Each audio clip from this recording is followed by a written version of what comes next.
Indeks harga saham gabungan hari ini ditutup melemah. Kita bergabung dengan Jessica Wulandari langsung dari studio Bursa Efek Indonesia.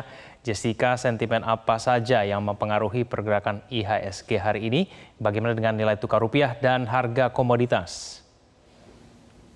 Egan dan pemirsa, indeks harga saham gabungan pada perdagangan hari ini memang berada di teritori negatif. Bahkan ditutupnya turun 0,92% di level 6.809 dengan trading value atau nilai transaksi berada di kisaran 8 triliun.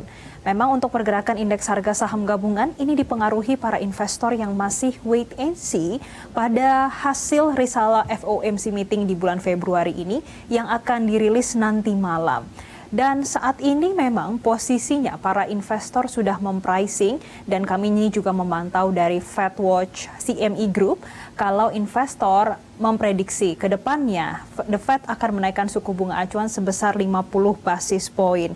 Ditambah dengan pernyataan dari Presiden The Fed St. Louis, James Bullard pada pekan lalu yang menyampaikan ia setuju kalau akan ada kenaikan suku bunga acuan sebesar 50 basis poin. Tentunya ini untuk menekan agar inflasi di Amerika Serikat berada di level 2%. Egan, kalau kita pantau ini dampaknya cukup signifikan terhadap indeks harga saham gabungan terutama pada sektor teknologi karena hari ini pergerakan IHSG banyak dipengaruhi sektor teknologi yang memimpin pelemahan hingga 2%. Ini memang disebabkan yang pertama sektor teknologi mengalami aksi profit taking, kemudian yang kedua karena masih ada era kenaikan suku bunga acuan terutama yang akan ditunggu ini nanti malam risalah dari FOMC meeting di bulan Februari 2023 ini. Kemudian saat ini memang pergerakan sektor teknologi ini masih dibayangi dengan sentimen layoff pada industri teknologi dan juga para emiten ataupun perusahaan dari sektor teknologi ini masih mengandalkan pendanaan dari luar negeri. Sehingga dengan adanya kenaikan suku bunga ini turut menekan pergerakan sektor dan juga industri teknologi di dalam negeri. Kami memantau Egan sejumlah emiten teknologi yang pada sore hari ini tertekan dan ini menyebabkan pergerakan IHSG turun. Yang pertama ada Wir Asia turunnya 1,8%, GoTo juga terkoreksi 3,1%, DCII juga turun 1,66%. Kami juga memantau MTEK pada penutupan hari ini terkoreksi 2,4%. Dan pergerakan indeks harga saham gabungan yang memerah hingga 0,92% ini juga sejalan dengan pergerakan bursa Asia.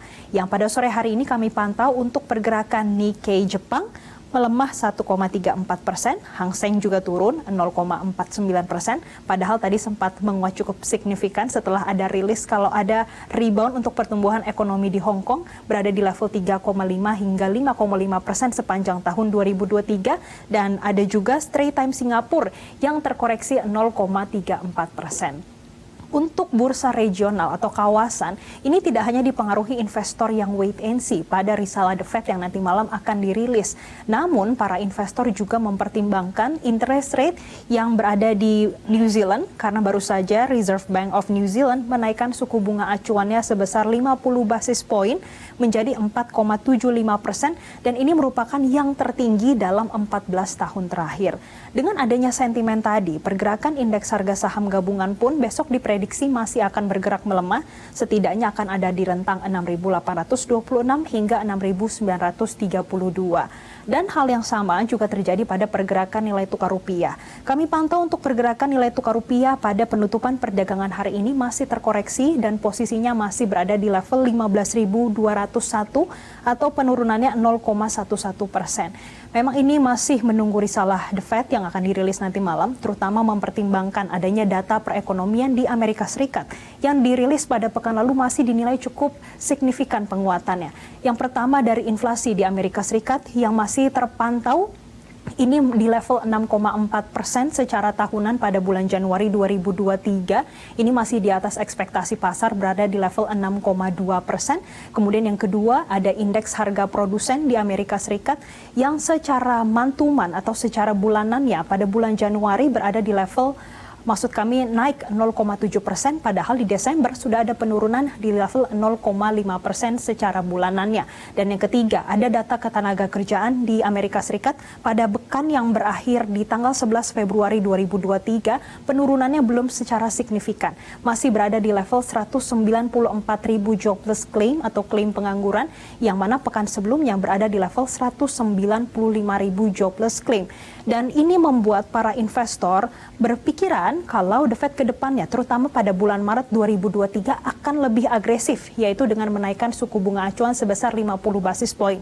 Meskipun sudah ada pernyataan dari Gubernur The Fed Jerome Powell, kalau di tahun 2023 ini, terutama dari awal tahun 2023, sudah ada disinflasi. Namun kita akan terus pantau, terutama pernyataan dari Jerome Powell nanti malam. Dan untuk besok, pergerakan nilai tukar rupiah diprediksi akan ada di rentang 15.100 hingga 15.250. Begitu juga untuk pergerakan harga komoditas, COMEX Gold menguat 0,14% dan juga emas antam yang turun 0,4%, padahal ada indeks dolar yang turun 0,07%. Demikian, Egan. Baik, terima kasih atas informasinya Jessica Wulandari langsung dari studio Bursa Efek Indonesia di Jakarta.